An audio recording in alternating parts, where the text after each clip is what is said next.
ಪೂಜಾ room ತೋರಿಸ್ತೀನಿ ಹೇಗಿದೆ ಅಂತ. ಪರ್ಫೆಕ್ಟ್ ಅನ್ನೋದನ್ನ ಹುಡುಕ್ತಾ ಹೋಗ್ತೀವಿ. ಕದ್ದು ಕದ್ದು ನೋಡ್ತಾರೆ ಬನ್ನಿ. ತಿಪ್ಪೂರ ತುಂದಲ್ಲ. ಇನ್ನೇನಾರ ನಮ್ಮ ಮನೆಯವ್ರು ನೋಡಿದ್ರೆ ಕೊಳಗದಲ್ಲಿ ಕುಡಿತಿದ್ಯಾ ಅಂತಾರೆ. ಯಾರು ಈಗ ಪಾರ್ಟ್ನರ್ ಬೇಡ ಹುಷಾರಿಲ್ಲ ಅಂತ ಕೇರ್ ಮಾಡ್ತಿರೋದು. ಹಾಯ್ ಎಲ್ರಿಗೂ ನಮಸ್ಕಾರ, welcome back to my YouTube channel. ಇವಾಗ ಟೈಮು 7 o'clock ಆಗಿದೆ. ರ್ಯಾಂಡಮ್ ಆಗಿ ವಿಡಿಯೋನ ಶುರು ಮಾಡ್ತಿದ್ದೀನಿ. ಜಸ್ಟ್ ಸ್ನಾನ ಮಾಡ್ಕೊಂಬಂದೆ. ಏನಂದರೆ ನಮ್ಮ ಚಾನಲಲ್ಲಿ ವಿಡಿಯೋ ಹಾಕಿ ತುಂಬ ದಿನ ಆಗೋಗಿತ್ತಲ್ಲ, ಸೊ ಅದಕ್ಕೆ ರ್ಯಾಂಡಮ್ ಆಗಿ ಒಂದು ವಿಡಿಯೋ ಮಾಡೋದ ಅಂತ. ಆಮೇಲೆ ಒಂದಷ್ಟು ವಿಡಿಯೋನ ಶೇರ್ ಮಾಡ್ಕೋಬೇಕಿತ್ತು, ವಿಷಯ ಶೇರ್ ಮಾಡ್ಕೋಬೇಕಿತ್ತು. ಅದಕ್ಕೆ ಈ ಒಂದು ವಿಡಿಯೋನ ಶುರು ಮಾಡ್ತಿದ್ದೀನಿ. ಆ್ಯಕ್ಚುಲಿ ನನಗೆ ಮಾರ್ನಿಂಗು ಹುಷಾರಿರಲಿಲ್ಲ ಆಯಿತಾ. ಏನಕ್ಕೆ ಅಂದರೆ ನಿನ್ನೆ ನಮ್ಮ ಅಪಾರ್ಟ್ಮೆಂಟ್ ಫುಲ್ಲು ಪವರ್ ಇರಲಿಲ್ಲ. ಪವರ್ ಹೋಗಿದ್ದಕ್ಕೆ ಹುಷಾರಿರ್ಲಿಲ್ವ ಅಂತ ಅಂದ್ಕೋಬೇಡಿ. ಪವರ್ ಹೋಗಿದ್ರಿಂದ ಫುಲ್ಲು ಮೊಬೈಲ್ ಯಾವುದ್ರಲ್ಲೂ ಚಾರ್ಜು ಇರಲಿಲ್ಲ. ಸೊ ಇನ್ನೇನು ಮಾಡೋದು ಅಂದ್ಬಿಟ್ಟು, ನಿನ್ನೆ ಸಂಡೇ ಬೇರೆ ಅಲ್ಲ, ಸುಮ್ಮನೆ ಏನಕ್ಕೆ ಟೈಮ್ ವೇಸ್ಟ್ ಮಾಡೋದು ಅಂದ್ಬಿಟ್ಟು ನಮ್ಮ ಮನೇಲಿ ಪೂಜಾ ರೂಮ್ ಅಂತ ಇರಲಿಲ್ಲ. ಜೊತೆಗೆ ತುಳಸಿ ಕಟ್ಟೆ ಬೇಕಿತ್ತು, ಮತ್ತು ಮನೆಗೊಂದಷ್ಟು ಐಟಮ್ ಬೇಕಿತ್ತು. ಸರಿ ಹೊರಗಡೆ ಹೋಗಿ ತರೋದ ಅಂದ್ಬಿಟ್ಟು ನಾನು ಮತ್ತು ನನ್ನ ಹಸ್ಬೆಂಡ್ ಇಬ್ಬರು ಹೋದ್ವಾ. ಅಲ್ಲಿ ಹೋಗ್ತಿದ್ದಂಗೆ ಅರ್ಧದಾರಿಗೆ ಮಳೆ ಫುಲ್ ಸ್ಟಾರ್ಟ್ ಆಗೋಯ್ತು. ಸರಿ ಅಂದ್ಬಿಟ್ಟು ಅಲ್ಲೇ ಉಡುಪಿ ಹೋಟ್ಲಿತ್ತು, ಕಾಫಿ ಕುಡಿದ್ಬಿಟ್ಟು ಒಂದಷ್ಟು ಸ್ನ್ಯಾಕ್ಸ್ ತಿಂದು ವೆಯ್ಟ್ ಮಾಡ್ದೋ. ಮಳೆ ನಿಲ್ಲೇ ಇಲ್ಲ. ಸರಿ ಅಂದ್ಬಿಟ್ಟು ರಿಟರ್ನ್ ಮನೆಗೆ ಬರ್ತಿದ್ದಂಗೆ ಮಳೆ ನಿಂತೋಯ್ತು. ಹಿಂಗಿದೆ ನೋಡಿ, ಸಮ್ಟೈಮ್ಸ್ ಹಿಂಗೆ ನೀವು ಎಕ್ಸ್ಪೀರಿಯೆನ್ಸ್ ಮಾಡಿರ್ತೀರ ಅಂದ್ಕೊಳ್ತೀನಿ. ಅಷ್ಟೊತ್ತು ಗಂಟ ಮಳೆ ಬರ್ತಿದ್ದದ್ದು ಮನೆಗೆ ಬಂದ ತಕ್ಷಣ ನಿಂತೋಯ್ತು ಆಯಿತಾ. ಸೊ ಮಳೇಲಿ ನೆಂದಿದ್ದ ಎಫೆಕ್ಟ್ಗೆ ಮಾರ್ನಿಂಗ್ ಹುಷಾರಿರಲಿಲ್ಲ. ಹತ್ರದೇ ಒಂದು ಕತೆ ಇದೆ, ಹೇಳ್ತೀನಿ ಆಮೇಲೆ. ಜೊತೆಗೆ ನೆನ್ನೆ ಪೂಜಾ ರೂಮು ಮತ್ತು ತುಳಸಿ ಕಟ್ಟೆ ಒಂದಷ್ಟು ಸಾಮಾನೆಲ್ಲ ತಂದು ಆ ಪೂಜಾ ರೂಮ್ ತೋರಿಸ್ತೀನಿ ಹೇಗಿದೆ ಅಂತ.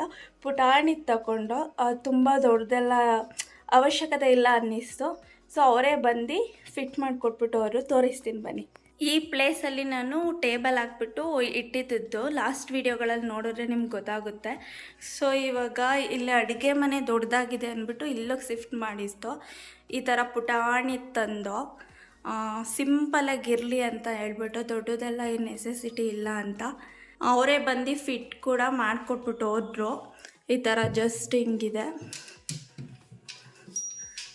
ಇಲ್ಲೊಂದು ಡ್ರಾಯರ್ ಕೊಟ್ಟಿದ್ದಾರೆ, ಏನಾರು ಪೂಜಾ ಸಾಮಾನುಗಳೆಲ್ಲ ಇಟ್ಕೊಳ್ಳೋಕ್ಕೆ, ಪೂಜೆ ಸಾಮಾನುಗಳನ್ನ. ಸೊ ಇಷ್ಟೇ, ಸಿಂಪಲಾಗಿರಲಿ ಅಂದ್ಬಿಟ್ಟು ತಗೊಂಡು ಬಂದು ಫಸ್ಟು ಟೇಬಲ್ ಹಾಕಿಟ್ಟಿದೆ ಅನ್ನಲ್ಲ, ಅಲ್ಲೇನಾಗ್ತಿತ್ತು ಅಂದರೆ ಡೈರೆಕ್ಟು ಅದು ಅಪೋಸಿಟು ವಾಶ್ರೂಮ್ ಇತ್ತು. ಸೊ ಡೋರ್ ಓಪನ್ ಮಾಡಿದ ತಕ್ಷಣ ಒಂಥರ ಅನ್ಕಂಫರ್ಟಬಲ್ ಫೀಲ್ ಆಗ್ತಿತ್ತು. ಸೊ ಅಲ್ಲಿ ಬೇಡ ಅಂದ್ಬಿಟ್ಟು ಹೆಂಗಿದ್ರು ಅಡುಗೆ ಮನೆ ತುಂಬ ದೊಡ್ಡ ಕೊಟ್ಟಿದ್ದಾರೆ, ಇಲ್ಲೇ ಇಟ್ಕೊಂಡೆ. ಈಗ ಸದ್ಯಕ್ಕೆ ಜಸ್ಟ್ ಫಿಕ್ಸ್ ಮಾಡಿಸಿದ್ದೀವಿ ಅಷ್ಟೇ. ಇವತ್ತು ಮಂಡೇ. ಸೊ ನಾಳೆ ನಮ್ಮ ಮನೇಲಿರೋದು ಲಕ್ಷ್ಮೀ ಫೋಟೋ. ಸೊ ನಾಳೆನೇ ಪೂಜೆ ಮಾಡೋದ ಅಂದ್ಬಿಟ್ಟು ಇವತ್ತು ಫೋಟೋ ತೆಗೆದಿಟ್ಟಿದ್ದೀನಿ. ಬಿಕಾಸ್ ನಾಳೆ ಟ್ಯೂಸ್ಡೇ ಆಗಿರೋದ್ರಿಂದ ಫೋಟೋ ತೆಗಿಬಾರ್ದು. ಜೊತೆಗೆ ಒಂದು ತುಳಸಿ ಕಟ್ಟೆನೂ ತಂದು. ಇದು ಬಂದುಬಿಟ್ಟು ಮಾಮೂಲಿ ಪ್ಲೇನ್. ನನಗೆ ಆ್ಯಕ್ಚುಲಿ ಡಿಸೈನ್ ಇರೋದು ಬೇಕಿತ್ತು, ಕಲರ್ ಪೇಂಟ್ ಇರೋದು. ಬಟ್ ಅವರೇನೋ ಥರ ಸಿಕ್ಕಲಿಲ್ಲ ಇಲ್ಲಿ. ಸೊ ಅದಕ್ಕೆ ನಾರ್ಮಲ್ ತಗೊಂಡು ಆ ಪೇಂಟ್ ಮಾಡಿಸ್ಕೊಂಡು ತಂದು. ಇಲ್ಲಿ ಕಂಜಗ ಗುಡಿದೆ, ಅದೇನೋ ಕೀಳಬಾರ್ದು ಅಂತ ಹೇಳ್ತಾರೆ. ಸೊ ನಾವು ಕೀಳಕ್ಕೆ ಹೋಗಿಲ್ಲ. ಇದೇನು ಕುಂಕುಮ ಎಲ್ಲ ಹಾಕಿ ರೆಡಿ ಮಾಡಿಲ್ಲ, ನಾಳೆ ಪೂಜೆ ಮಾಡ್ತೀನಲ್ಲ ಆಗಲೇ ಮಾಡೋದ ಅಂತ ಸುಮ್ಮನಾದೆ. ಏನು ಗೊತ್ತಾ, ನಾರ್ಮಲಾಗಿ ಕೂತಿದ್ರು, ವೀಡಿಯೋ ಬಂದಷ್ಟು ಫುಲ್ಲು ಬೆಚ್ಚಿರುತ್ತೆ. ಇದೆಲ್ಲ ಹಾಕ್ತೀನಿ. ಇದೆಲ್ಲ ಹಾಕ್ಲಾ? ಸೊ ಅವಾಗಲೇ ಹೇಳ್ದಂಗೆ ನಂಗೆ ಮಾರ್ನಿಂಗ್ ಹುಷಾರಿರಲಿಲ್ಲ, ಮಲ್ಕೊಬಿಟ್ಟಿದೆ ಆಯಿತಾ. ಮಾರ್ನಿಂಗು ಇವರು ರೆಡಿಯಾಗಿ ಹೋಗಿದ್ದಾರೆ, ಹೇಳ್ಬಿಟ್ಟೆ ಹೋಗ್ಬೇಕಿದೆ. ನಾನು ಎದ್ದಿರಲಿಲ್ಲ, ಟಿಫನ್ನು ಕೂಡ ಮಾಡಿರಲಿಲ್ಲ. ಬಟ್ ಮಾಡಲೇಬೇಕು, ಆ ಥರ ಎಲ್ಲ ಇದು ಮಾಡಲ್ಲ ಅವರು, ಅರ್ಥ ಮಾಡ್ಕೊಳ್ತಾರೆ. ಸರಿ ಅಂದ್ಬಿಟ್ಟು ಅವ್ರು ಹೋದರು. ನಾನು ಮಲಗಿ ಸ್ವಲ್ಪ ಲೇಟಾಗಿ ಎದ್ದೆ. ಏನಕ್ಕೆ ನಂಗೆ ಹುಷಾರು ತಪ್ಪಿದ್ದು ಅಂದರೆ, ಹೇಳಿದ್ನಲ್ಲ ನಿನ್ನೆ ಹೊರಗಡೆ ಹೋದಾಗ ಮಳೆ ಬಂತು ಅಂತ. ಜಸ್ಟ್ ಆ ಮಳೆ ನೆಂದಿದ್ಕೇ ಸ್ವಲ್ಪ ಹುಷಾರು ತಪ್ಪದಂಗೆ ಆಯಿತು. ಆಮೇಲೆ ತುಂಬ ದಿನ ಆಗಿತ್ತು ನಾನು ಹೊರಗಡೆ ಹೋಗಿ, ಮತ್ತು ಫಿಸಿಕಲಿ ಆ್ಯಕ್ಟಿವ್ ಆಗಿ ಸ್ವಲ್ಪ ಮೆಟ್ಲು ಇಳ್ದು ಬರೀ ನಡ್ಕೊಂಡು ಹೋಗಿದ್ಕೇ ಫುಲ್ಲು ಕಾಲೆಲ್ಲ ಪೇನ್ ಬಂದುಬಿಟ್ಟಿತ್ತು. ಏನಕ್ಕೆ ಹೇಳ್ತಿದ್ದೀನಿ ಅಂತ ಹೇಳ್ತೀನಿ ಮುಂದೆ. ಸರಿ ಅಂದ್ಬಿಟ್ಟು ನಂದು ಮಾರ್ನಿಂಗು ಎದ್ದು ಸ್ವಲ್ಪ ಹಂಗೆ ಮೊಬೈಲ್ ನೋಡಿಕೊಂಡು ಹಿಂಗೆ ನೋಡ್ತಿದ್ನ, ಅದರಲ್ಲೇ ಮುಳುಗೋಗಿದೆ. ಮೀನ್ಸ್ ಅಂದರೆ ಸ್ವಲ್ಪ ವಾಲ್ಯೂಮ್ ಕೊಟ್ಕೊಂಡೇನೋ ನೋಡ್ತಿದ್ದೆ. ಇವ್ರು ಬಂದರು, ಆಫೀಸ್ಗೆ ಹೋಗಿದ್ರು. ಆಫೀಸಿಂದ ಬಂದು ನಂಗೆ ಬಂದಿದ್ದು ಗೊತ್ತಾಗಲಿಲ್ಲ ಆಯಿತಾ. ಹಿಂಗೆ ಬಂದು ಹಿಂಗೆ ನಿಂತ್ಕೊಂಡವ್ರೆ. ನಂಗೆ ಫುಲ್ಲು ಶಾಕು. ಹೆಂಗಾಗೋಯ್ತು ಅಂದರೆ ನನ್ನ ಫೋನ್ ಅದು ಫುಲ್ ವಾಲ್ಯೂಮ್ ಕುಟ್ಕೊಂಡು ನೋಡ್ತಿದ್ನಲ್ಲ, ಫುಲ್ಲು ಶಾಕ್ ಆಗೋಯ್ತು. ಅಂದ್ಬಿಟ್ಟು ಆಫೀಸ್ಗೆ ಹೋಗಿಲ್ವಾ ಅಂದೆ, ಹೋಗಿದ್ದೆ, ಲೀವ್ ಹಾಕ್ಬಿಟ್ಟು ಬಂದೆ ಅಂದರು. ಏನಕ್ಕೆ ಅಂದೆ, ಹುಷಾರಿರ್ಲಿಲ್ವಲ್ಲ ನಿನಗೆ ಅಂದರು. ಅದು ಹಿಂಗಾಯಿತು ಅಂದರೆ ಆ್ಯಕ್ಚುಲಿ ಅಂದರೆ ತುಂಬ ಏನು ಹುಷಾರಿಲ್ಲ ಅಂತ ಏನಿರಲಿಲ್ಲ, ನಾರ್ಮಲ್ ಈಗ ಮಳೆಯಲ್ಲೆಲ್ಲ ನೆನರೆ ಯಾವ ಥರ ಆಗುತ್ತೆ ಆ ಥರ ಆಗಿತ್ತು ಆಯಿತಾ. ಬಟ್ ಲೀವ್ ತಗೊಂಡು ಅವ್ರು ಬಂದಿದ್ರು. ಅದು ಹೆಂಗೆ ಅನ್ನಿಸುತ್ತೆ ಅಂದರೆ ಪರ್ಸ್ನಲಿ ನಾನು ಹೆಂಗೆ ಅಂದರೆ ನನಗೇನೇ ಇದ್ದಿದ್ರು ಪೇಯ್ನ್ ಇದ್ರೂ ಅಥವಾ ಏನಾದ್ರು ಸ್ಯಾಡ್ ಫೀಲಿಂಗ್ಸ್ ಇದ್ರೂ ನಾನು ಅಷ್ಟಾಗಿ ಯಾರ ಹತ್ರನೂ ಶೇರ್ ಮಾಡ್ಕೊಡಲ್ಲ.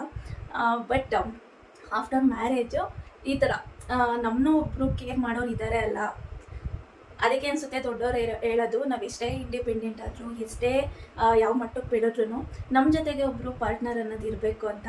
ನನಗೆ ಫಸ್ಟ್ ಆ್ಯಕ್ಚುಲಿ ಶಾಕ್ ಆಯಿತು, ನನ್ನ ಮೊಬೈಲಲ್ಲೇ ನಾನು ಮುಳುಗೋಗಿದ್ದೆ, ಶಾಕ್ ಆಯಿತು. ಆಮೇಲೆ ಅದೊಂಥರ ಖುಷಿ ಆಗೋಯ್ತು, ಯಾರಿಗೆ ಅಲ್ಲಿ ಅದರಲ್ಲೂ ನಮ್ಮನ್ನ ಯಾರೋ ಒಬ್ಬರು ಕೇರ್ ಮಾಡೋರು ಇದ್ದಾರೆ. ಆ್ಯಕ್ಚುಲಿ ಮನುಷ್ಯನಿಗೆ ಅದು ಫೀಲಿಂಗ್ ಯಾವಾಗ ಬರೋದಂದರೆ ಒಂದು ಮಟ್ಟಕ್ಕೆ ತಲುಪಿಬಿಟ್ಟಿರ್ತಾನೆ, ಮೀನ್ಸ್ ನಾನು ಇಂಡಿಪೆಂಡೆಂಟ್ ಆಗಿದ್ದೀನಿ, ನಾನು ದುಡಿತೀನಿ ಅನ್ನೋ ಒಂದು ಮಟ್ಟಕ್ಕೆ ತಲುಪಿಬಿಟ್ಟಿರ್ತಾನೆ, ಮೀನ್ಸ್ ನಂಗೆ ಯಾರೂ ಬೇಕಾಗಿಲ್ಲ ಅನ್ನೋ ಮಟ್ಟಕ್ಕೆ. ಬಟ್ ನಮ್ಗೆ ಯಾವಾಗ ಆ್ಯಕ್ಚುಲಿ ರಿಯಲೈಸ್ ಆಗೋದಂದರೆ ಯಾವಾಗ ನಮ್ಗೆ ಹುಷಾರಿರಲ್ಲ ನೋಡಿ. ಈಗ ತುಂಬ ಜನಕ್ಕೆ ಎಕ್ಸ್ಪೀರಿಯೆನ್ಸ್ ಆಗಿರುತ್ತೆ ಅಂದ್ಕೊಳ್ತೀನಿ. ಹುಷಾರಿಲ್ಲದಾಗ ನಮ್ಗೆ ಯಾರು ಒಬ್ರು ಕೇರ್ ಮಾಡ್ತಾರಲ್ಲ ಅಥವಾ ಕೇರ್ ಮಾಡಿದೋದವ್ರು ಇಲ್ದೋದಾಗ ಆಗ ಗೊತ್ತಾಗುತ್ತೆ ಯಾರು ನಮ್ಮನ್ನ ಕೇರ್ ಮಾಡೋರೊಬ್ರು ನಮ್ಮ ಜೊತೆಲಿ ಇರಬೇಕು ಅಂತ. ನನಗಂತೂ ತುಂಬ ಖುಷಿ ಆಯಿತು. ನಾನು ನಿಜ ಪದೇ ಪದೇ ಕೇಳ್ತಿದ್ದೆ, ನಿಜವಾಗ್ಲೂ ಅದಕ್ಕೆ ರಜಾ ಹಾಕ್ಬಿಟ್ಟು ಬಂದಿದ್ದೀರಾ ಅಂತ. ಇವಾಗಲೂ ನನ್ನ ವಾಯ್ಸ್ ಸರಿ ಹೋಗಿಲ್ಲ ಆಯಿತಾ. ಸೊ ಬಂದು ಮಾಮೂಲಿ ಕೇರೆಲ್ಲ ಮಾಡಿ ನೋಡ್ಕೊಂಡು ನಾನು ಈಗ ಜಸ್ಟ್ ಸ್ನಾನ ಎಲ್ಲ ಮಾಡಿಕೊಂಡು ಬಂದೆ. ಅದೇ ಒಂಥರ ನಮ್ಮನ್ನು ಯಾರು ಕೇರ್ ಮಾಡೋರು ಇದ್ದಾಗ ಖುಷಿ ಆಗುತ್ತೆ. ಇದೊಂದು ಪುಟ್ಟ ಮೂಮೆಂಟ್ ನನ್ನ ಜೊತೆ ಶೇರ್ ಮಾಡ್ಕೋಬೇಕು ಅನ್ನಿಸ್ತು. ಕೆಲವ್ರು ಇರ್ತಾರೆ ಅಲ್ವಾ, ಈಗ ನಮ್ಗೆ ಯಾರೂ ಬೇಡ, ನಮ್ಗೆ ಯಾವ ಮದುವೆ ಆಗೋಕ್ಕೆ ಇಷ್ಟ ಇಲ್ಲ, ಓಕೆ ಅವರು ಪರ್ಸ್ನಲ್ಲು, ಬಟ್ ಈ ಥರ ಯಾರು ಒಬ್ಬರು ಕೇರ್ ಮಾಡೋಬೇಕು ಅಂತ ನನಗನ್ಸುತ್ತೆ. ಎಸ್ಪೆಷಲಿ ನಮ್ಮ ಹೆಲ್ತ್ ಕಂಡೀಷನ್ ಸರಿ ಇಲ್ದೋದಾಗ ಒಬ್ರು ಇದ್ದರೆ ನಮ್ಮ ಜೊತೆ ನಮ್ಮ ಪಾರ್ಟ್ನರ್ ಅಂತ, ಅದು ಬೆಟರ್ ಅಂತ ಅನಿಸುತ್ತೆ. ಓಕೆ, ಇನ್ನೊಂದೇನೆಂದರೆ ನಾನು ಆಗಲೇ ಹೇಳಿದೆ, ಸ್ವಲ್ಪ ಒಂದು ಫಿಸಿಕಲ್ ಮೂಮೆಂಟ್ ಮಾಡಿದ್ಕೇ ಫುಲ್ಲು ಕಾಲೆಲ್ಲ ನೋವು ಬಂದು ಆ ಥರ ಆಗೋಗಿತ್ತು. ಏನಕ್ಕೆ ಅಂದರೆ ನಾನು ಫಿಸಿಕಲ್ ಆ್ಯಕ್ಟಿವ್ ಇದ್ದೇನೆ ತುಂಬ ದಿನ ಆಗಿಬಿಟ್ಟಿದೆ. ಬರೀ ಕೆಲಸ ಅದು ಇದು, ಕೆಲಸ ಇದ್ರೂ ಲ್ಯಾಪ್ಟಾಪಲ್ಲೇ, ಯೂಟ್ಯೂಬ್ ಎಡಿಟ್ ಇದ್ರೂ ಲ್ಯಾಪ್ಟಾಪಲ್ಲೇ, ತರ್ಲೆ ಟಕ್ಕೀಸ್ ವಿಡಿಯೋ ಕಂಟಿನ್ಯೂಸ್ ಆಗ್ತು. ನೀವ್ಯಾರಾದರೂ ನೋಡಿಲ್ಲ ಅಂದರೆ ತರ್ಲೆ ಟಕ್ಕೀಸ್ ಲಿಂಕ್ ಕೊಟ್ಟಿರ್ತೀನಿ, ನೋಡಿ, ಇಷ್ಟ ಆದರೆ ಸಬ್ಸ್ಕ್ರೈಬ್ ಮಾಡ್ಕೊಳ್ಳಿ ಆಯಿತಾ. ವಿಡಿಯೋನ ಮಾಡೋದ ಬಿಕಾಸ್ ಏನಂದರೆ ಒಂದು ನಮ್ಮ ಮನುಷ್ಯರಲ್ಲಿ ಒಂದು ಗುಣ ಏನಂದರೆ ಪರ್ಫೆಕ್ಟ್ ಅನ್ನೋದನ್ನ ಹುಡ್ತಾ ಹೋಗ್ತೀವಿ. ಸೊ ನಾನು ಹಂಗೇನೆ ಹಿಂಗೆ ಮಾಡಿದ್ರೆ ಈ ಥರ ಮಾಡಿಬಿಟ್ರೆ ನೋಡೋರು ಏನು ಅಂದ್ಕೊಳ್ತಾರೋ ಅಂದ್ಕೊಂಡು ಪರ್ಫೆಕ್ಟ್ನೆಸ್ ಅನ್ನೋದು ಹುಡುಕ್ತಾ ಹೋಗ್ತೀವಿ. ಬಟ್ ರಿಯಾಲಿಟಿ ಏನಂದರೆ no one is perfect, nothing is perfect ಅಂತ. ಸೊ ಅದಕ್ಕೆ ಹಿಂಗೇ ಮಾಡಬೇಕು ಹಂಗೇ ಮಾಡಬೇಕು ನನ್ನ ವಿಡಿಯೋನ ಅಂತ ಕೂತ್ಕೊಂಡು ಹೋದರೆ ಹಿಂಗೆ ಮುಂದಕ್ಕೆ ತಳ್ಕೊಂಡು ಬಂದೆ. ಬಟ್ ನನಗೊಂದು ಥಾಟ್ ಬಂತು, ಏನಂದರೆ ಇನ್ನೊಂದು ಸ್ವಲ್ಪ ಒಂದಷ್ಟು ವರ್ಷ ಆದಮೇಲೆ ನಮಗೆ ನಿಮಗೆ ಎಲ್ಲರಿಗೂ ವಯಸ್ಸಾದಮೇಲೆ ಅದರಲ್ಲೂ ತುಂಬ ಏಜ್ ಆದಮೇಲೆ ಬಿಡಿ, ಇವಾಗಲೇ ಏನೋ ಒಂದು ಸ್ವಲ್ಪ ನಡೆದ್ರೆ ಒಂದು ಸ್ವಲ್ಪ ಫಿಸಿಕಲ್ ಇದು ಮಾಡಿದ್ರೆಲ್ಲ ಬಾಡಿ ಪೇನ್ ಬರೋದು ಆ ಥರ ಬರುತ್ತೆ. ಕದ್ದು ನೋಡ್ತಾರೆ ಬನ್ನಿ. ಕಾಫಿ ಬಂತು, ಇಷ್ಟೊಂದಾ? Thank you. ಈ ಗ್ಲಾಸು ಕೊಟ್ಟ ಬ್ರೆಡ್ಡು ಹುಷಾರಿಲ್ಲ ಅಂತ ಕೇರ್ ಮಾಡ್ತಿರೋದು. ಫೇಸ್ ತೋರ್ಸಲ್ವಾ? ತುಂದಲ್ಲ, ಅಮೌಂಟ್ ಕೊಡಬೇಕಾಗುತ್ತೆ. ಗೆಸ್ಟ್ ಅಪಿಯರೆನ್ಸ್ ಅಮೌಂಟ್ ಕೊಡಬೇಕಾಗುತ್ತೆ. ಗೆಸ್ಟ್ ಅಪಿಯರೆನ್ಸ್ಗೆ ಹಂಗೆಲ್ಲ ಫ್ರೀ ಆಗಿ ಮಾಡಲ್ಲ ನಾವು ಗೆಸ್ಟ್ ಅಪಿಯರೆನ್ಸ್. ಇಲ್ಲಿ ನೋಡಿ, ಇದನ್ನೇನಾರ ನಮ್ಮ ಮನೆಯವ್ರು ನೋಡಿದ್ರೆ ಕೊಳಗದಲ್ಲಿ ಕುಡಿತಿದ್ದೀರ ಅಂತಾರೆ. ಪೇಷಂಟ್ ಆಗಿರೋದ್ರಿಂದ ಬ್ರೆಡ್ ತಂದು ಕೊಟ್ಟಿದ್ದಾರೆ. ನಾನು ಏನು ಹೇಳ್ತಿದ್ದೆ ಅಂದರೆ ಇನ್ನೊಂದಷ್ಟು ವರ್ಷ ಆದಮೇಲೆ ವಯಸ್ಸಾಗುತ್ತೆ ಆಯಿತಾ. ಏಜ್ ಆದಮೇಲೆ ಏನು ಮಾಮೂಲಿ ಯಾವ್ದು ಬರಬೇಕು ಅದೆಲ್ಲ ಕಾಯಿಲೆಗಳು ಬರುತ್ತೆ. ಅಷ್ಟು ನಮಗೆ ಫಿಸಿಕಲಿ ಸ್ಟ್ರೆಂತ್ ಇರಲ್ಲ, ಮೆಂಟಲಿನೂ ಏನೋ ಮಾಡಬೇಕು ಅಂದ್ರೂ ಅಷ್ಟು ಆ್ಯಕ್ಟಿವ್ ಇರಲ್ಲ. ಅದು ಈಗಿನ ನಮ್ಮ ಲೈಫ್ ಸ್ಟೈಲ್ ನೋಡಿದ್ರಂತೂ ಅಷ್ಟು ನಮಗೆ ಸಪೋರ್ಟ್ ಕೂಡ ಮಾಡಲ್ಲ, ಎಲ್ಲ ಮೆಂಟಲಿ ಕೂಡ ಅಷ್ಟೇ, ಫಿಸಿಕಲಿ ಕೂಡ ಅಷ್ಟೇ.